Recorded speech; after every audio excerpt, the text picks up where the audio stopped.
Morning everyone. Well, I am just back from taking Destiny to the garage, and she's going to get her leaky pipe done. She's going to get her bottom crankshaft sealed and clutch kit done. They're going to check her over for the MOT bits and get those bits done. Obviously I can't do the welding, so any welding they let me know about. I'll have to find a welder regarding that. It's going to be mega bucks. But I mean, she's my home, she's my world, and I can't afford not to have her on the road.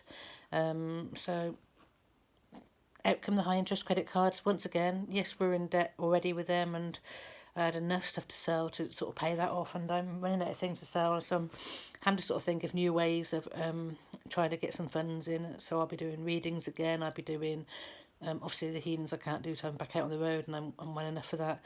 But I'm working so hard on brainstorming and finding new avenues to bring these funds in rather than relying on donations, which obviously is going to not touch the amount of money that I've got to find now. So there's no van outside. I'm no transport. Connie is due to drop this week. I've just recalculated her dates, and she should drop this week.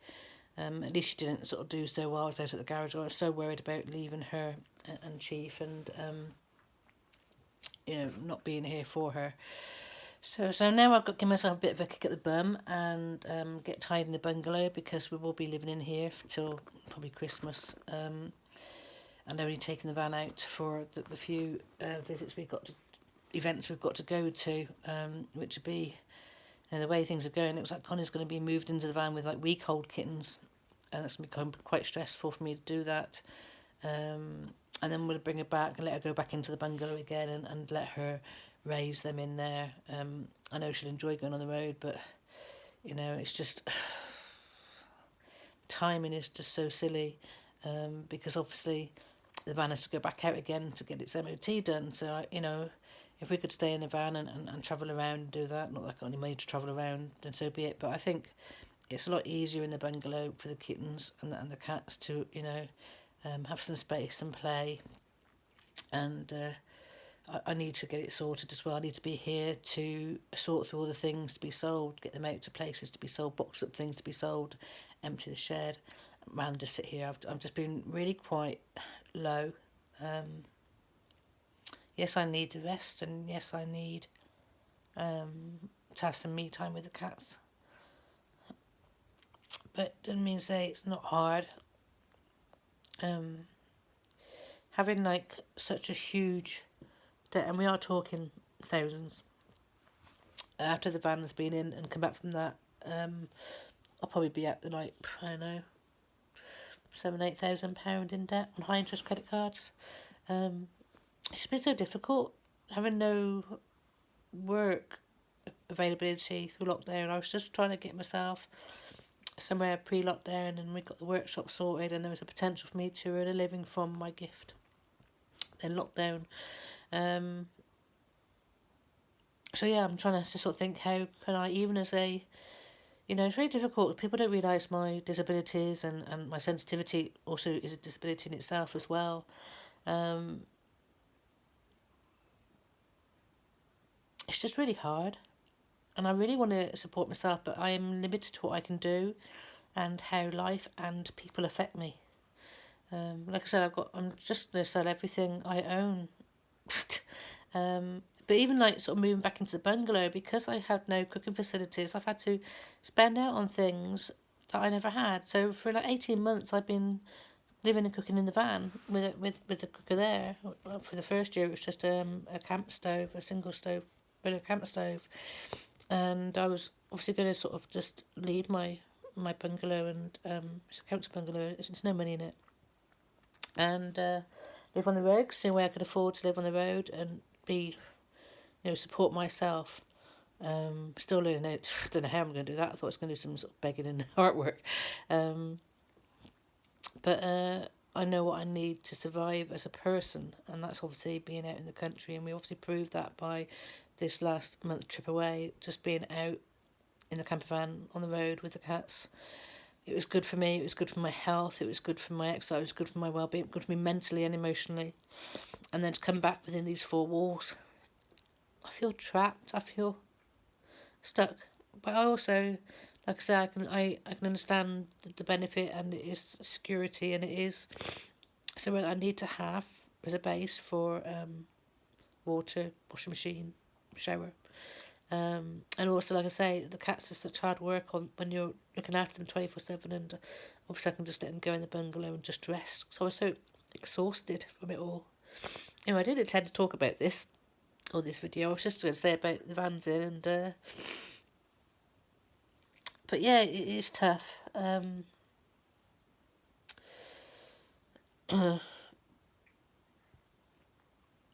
Anyway, so I have now got to give myself a kick at the bum. Make this place livable, and at the moment it's just a cat house that they're just wrecking the place. They're going up and down the curtains, all through the stuff. There's junk everywhere. So because obviously I've got to share this with them till next year, I have to sort of get myself going again, work wise, business wise, and things like that. Until then, obviously I've got cats and kittens to look after, and all this stuff to sell and get sorted, and tidy up the bungalow, redecorate the bungalow, get it looking a bit better, getting, a feel-good factor a bit better. I've never really... I've still got half-painted walls. I think I've been here for like 8 years, and the walls haven't finished being painted yet. So it's due a bit of a tidy up. Never really accepted it. I appreciate it, but obviously my home is on the road. My home is the vans. And I've had various little vans and caravans and cars that I've been spending time in, and Destiny is just awesome. I love it a bit. So of course, yes, it does make you feel a bit worried that mechanically you've got to invest in it mechanically, and so people saying, well, why don't you just buy something else if you've got to spend so much to keep it on the road? I'm so attached to this. So many emotional and sentimental parts of that van, not just from it being Sticker's van, not from being Rainbow's van, and obviously I've got their energies in there and memories in there, but various people who have helped build it, who mean a lot to me emotionally and sentimentally, who started the original build, and obviously the new build. It's just part of my journey. And even if, she mechanically breaks down, I'm going to keep her. I'll find a plot of land or something to put her on, or, got to rent a bit, put her in storage, until that happens. She's a very important band to me.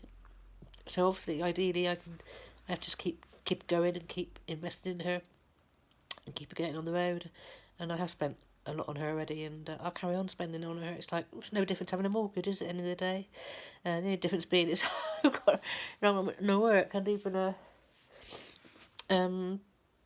this lockdown really screwed us all, didn't it, really? But positive thinking. I've got a lot of ideas, a lot of plans. I've got so many strings to my bow. It's not that I haven't got the ability to do that work. I've got to work for myself. I can't work for others. Due to my hidden disabilities and how I am. But I have got a lot of strings to my bow. But it's putting that cat, the vulnerable cat, compared to the WildKatt, the healer cat. Life is such a struggle. People do not see how much of a struggle life is for me, how vulnerable I am, how difficult it is to cope each day, which is why the cats are my world. The cats keep me alive. And do you know what? I could have done without them. I really could have done without them recently. So obviously, of course, I'm going to sort of sacrifice everything I can to make sure they have the best life, and they live the freedom, but also at the same time they're not too. Connie and Chief don't mind the bungalow, but they still need to get out. They need to do more, and I'm waffling again. It's a real tough day today. I think it's just hit me that without Destiny, I'm suddenly feeling very vulnerable again. I haven't got transport. I haven't got my hideaway. I haven't got my home to run to. It's like my arm's been taken off, Again, if something happens to Connie with this pregnancy, I haven't got, transport to run off to the vets or anything. So it's all a bit scary right now. And I've just got to try not to sort of jump into bed and hide under the duvet, but as I say, be a bit more proactive and put that energy into organising the place, tidying up, getting ready for the kittens, making it kitten safe. And yeah, I was so looking forward to them. I mean, also I don't be keeping all the kittens, so they they can be home. Well, be sold even. So there'll be some money coming from that. But all that's going to do is pay back the cat's food and everything else, and the fees and vet's bills and everything. And the fridge, I've had to buy more. I've had to buy a freezer even just to put chicks in. Like I was saying, because obviously I haven't really got the living conditions here, so I've had to buy a tabletop cooker, so I could do cooking here. Because obviously I would cook in the van normally, and now the van's gone. I can't even cook in the van. So I've had to sort of buy in things to get the bungalow livable. And again with food, be able to sort of stock up on in bulk and put food in the freezer to make it a bit more affordable. Cats eat a lot of raw chicks, and it's very cheap as well, and raw chicken. So again, I've got a freezer coming especially for the cat's food, so we can buy the chicks and the chicken in bulk, and that will obviously save a lot of money on the food. My little bit of income I get at the moment doesn't even feed me and the cats or these or anything like that. It covers the bills and just about. But then there also the running costs of the van, or the insurance and that I need to do the heating and things like that. It's all extra, and we have to have this expense even though we haven't got the work coming in to cover ourselves. But yeah, okay. Well, I mean, I've got my Patreon up. I'm going to put a lot of stuff in that. And I was actually putting my videos of my writings that I'd done. My book I started 2004. I just started recording, reading it onto like an audio. Still got more of that to do. And I was listening to it yesterday, and it's like, my God, the insights and the information that I was given and not really understanding. Obviously, I'm understanding a bit more of my abilities, but the messages from that and the insight just really made me think yesterday. It's very profound. Like I said, I should be writing books. I should be doing drumming videos. I should be doing meditation CDs and things like that, and having them out there. It's just so difficult when you have this mental health issues and things like that, and vulnerability, and hard to motivate yourself, and feeling so low. This is the opposite to the WildKatt work. I do explain to people, for the high and the miracles that WildKatt does. The balance of that is a really low, vulnerable, broken person that finds it hard to struggle, really struggles in life. And I have my highs and my lows. It is like being a manic depressive. I spiritually too. I have very extreme emotional disorder. That's due to my sensitivity. So when the day's going great, or when it's going low, it's very dangerous for me. And trying to keep that balance is very difficult. And the cats and my animals are the thing that give me purpose, give me reason to keep going each day. Because I wouldn't do it for myself. I do it for others, but not for myself.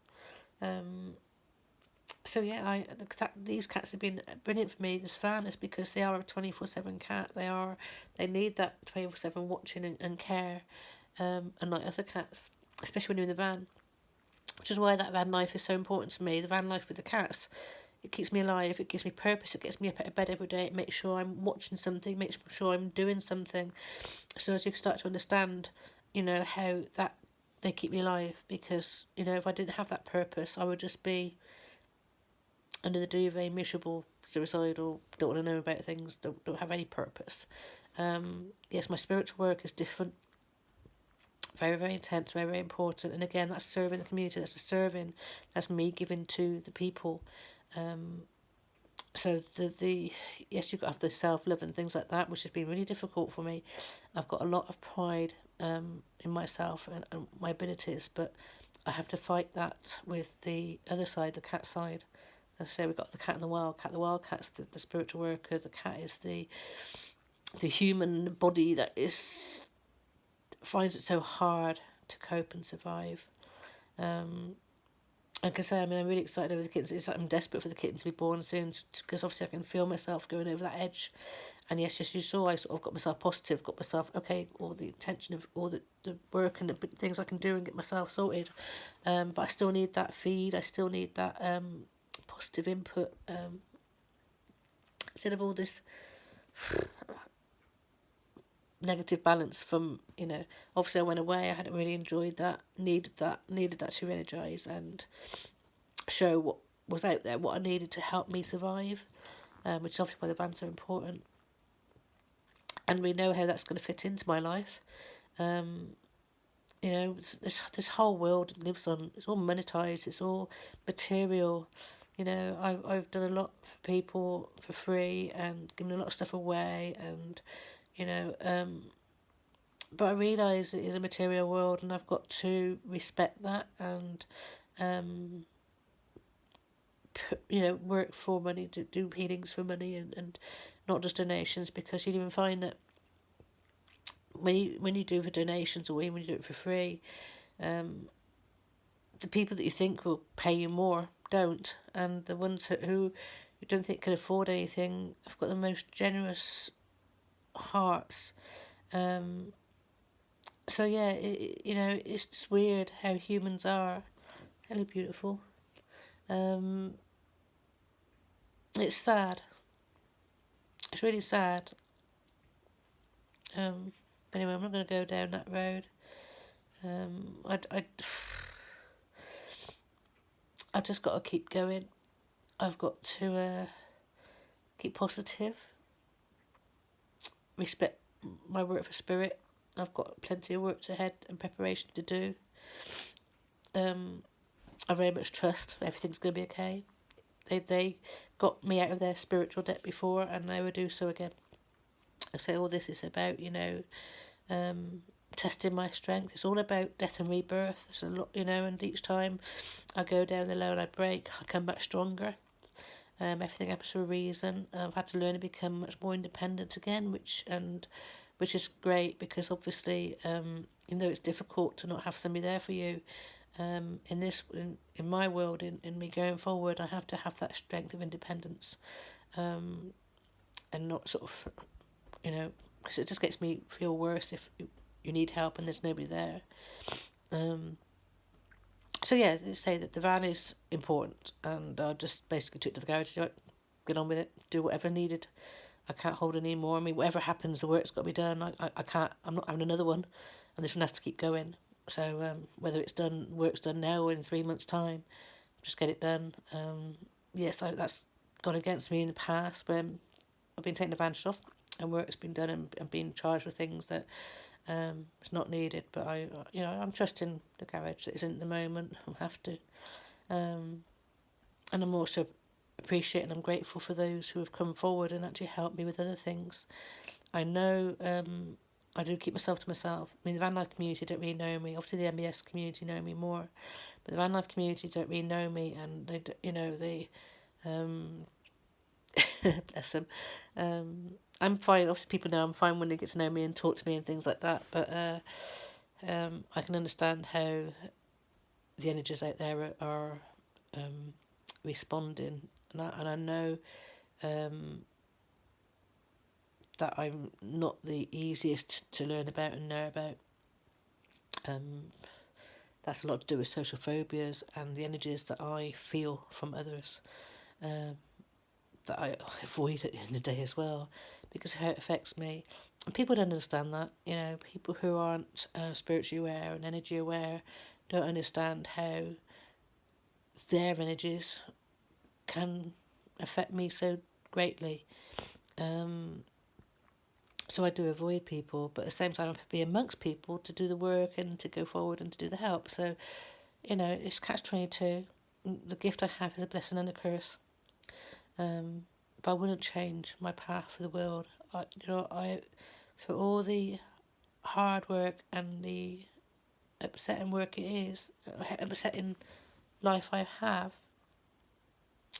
the miracles that have happened, the things, the smallest bit of change and help and healing I've been able to give through the channel, it's just been mind-blowing. And I feel very humbled of that gift. I also feel very guilty that I'm not doing more. And yes, you know, we do try to run away. It is so difficult. But you can't run away from it.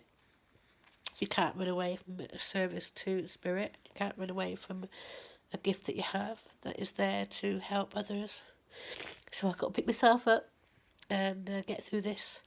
And I will be out there again. I will be out there to help. And I know my purpose. I know my path. It's just another test. And my reward obviously is going to be some wonderful kittens. God, it's going to be a good mum and a nice mum or not. I might end up with more scratches. But and I say again, you know, the insights I've been given about how Spirit wants me to change this bungalow and the future that is there if I can fight and get through this. And, you know, get myself seen and out there, which is scary.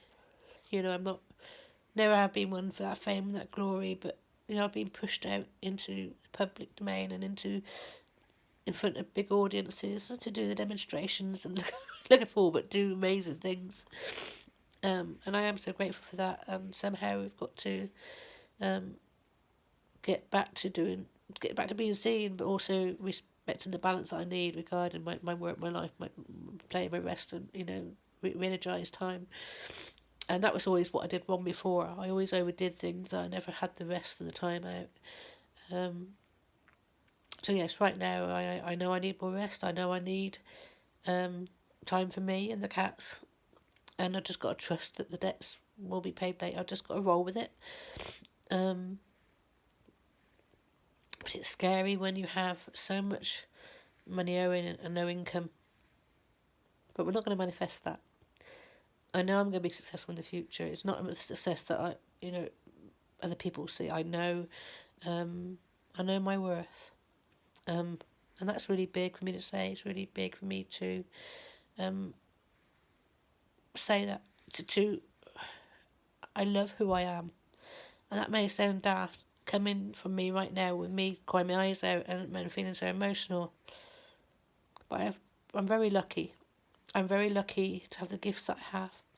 I'm very lucky that with the connections that I have.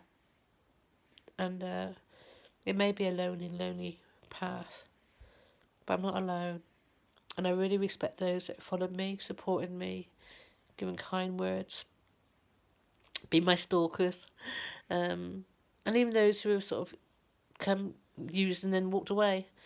I know I've contributed to their life, and that's all that matters.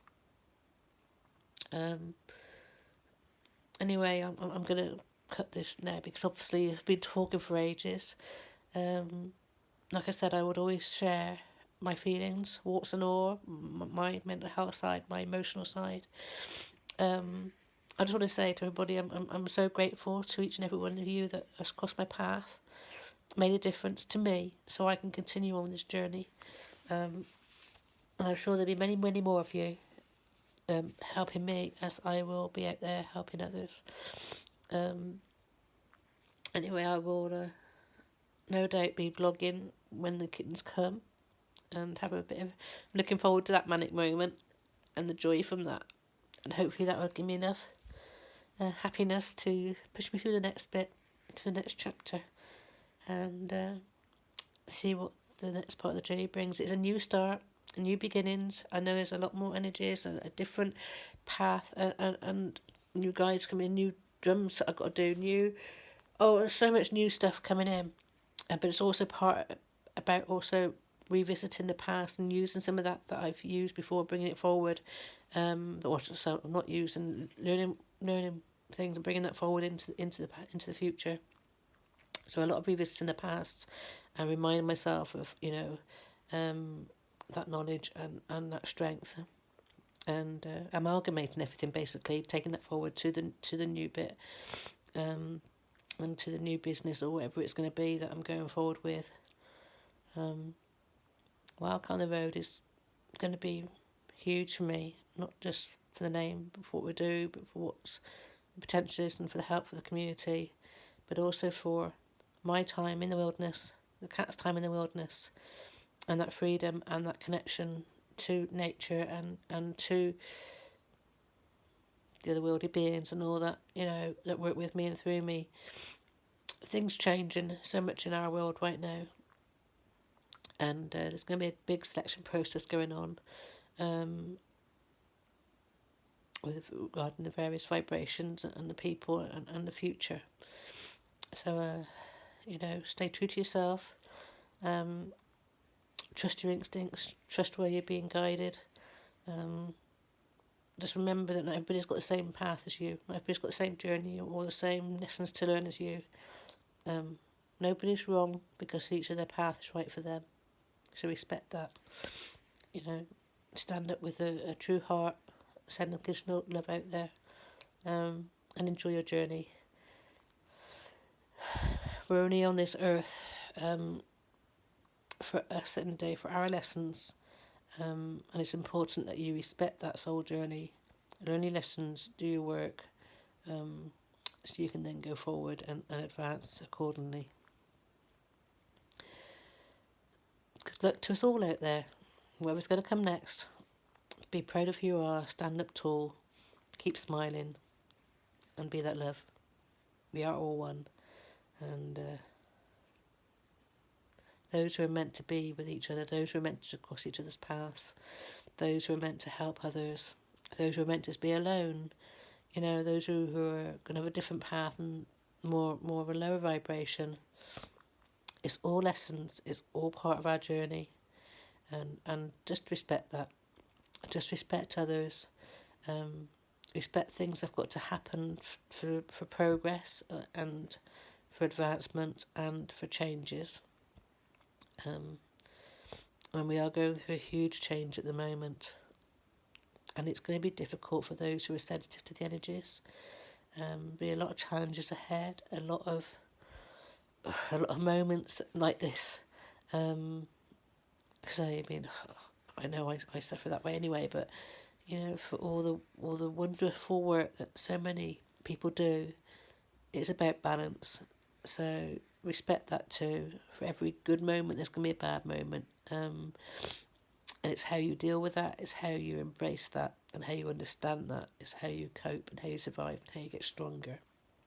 So I will now not just talk the talk, but walk the walk, and let's see what happens next. And I look forward to sharing my journey with you, and hopefully I'll be able to cross many of your paths and help you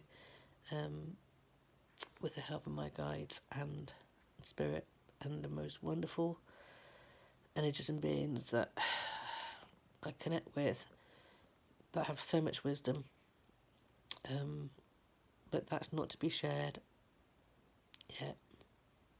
It's a big weight on your shoulders when you know and you can see and you're aware of things. And yes, of course there's fear there, but the other side of fear is love. It's a very fine line, and for all the sad moments that I have like now, I know there's so many joyful moments to come, and they are also things I will be sharing with you on my journey. So anyway, much love to you all. Bye for now.